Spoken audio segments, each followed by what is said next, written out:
asalaamaaleykum sénégalais yi vidéo bi ma leen waaje woon ku ko seetaan tey di nga gën a respecté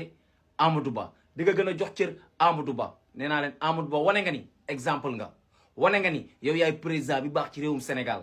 ndax kilifa dañ koy jox cër li nga def tey dafa rëy lool sa kilifa ñëw président Macky Sall wàcc ci otoom nga sol kap nga summi ko waaw ñu seetaan vidéo bi ba pare waay.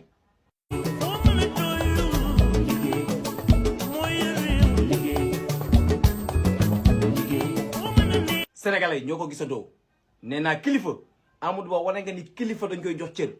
président Macky Sall wàcc ci otoom nga summi sa mbaxane jox ko loxo nuyu ko kilifa dañ koy respecté wanewaan nga ko tey moo tax ma ne woon Amadou mooy profil bi baax ci coalition Benno Bokk Yaakaar mais Amadou Ba mooy ki baax ci réewum Sénégal ndax nee naa réew balaa nga koo jiite faaw nga respecté waa réew mi Amadou Ba wane ti nga lool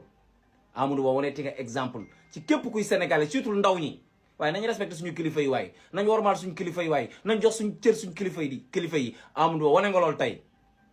jërë ngeen jëf.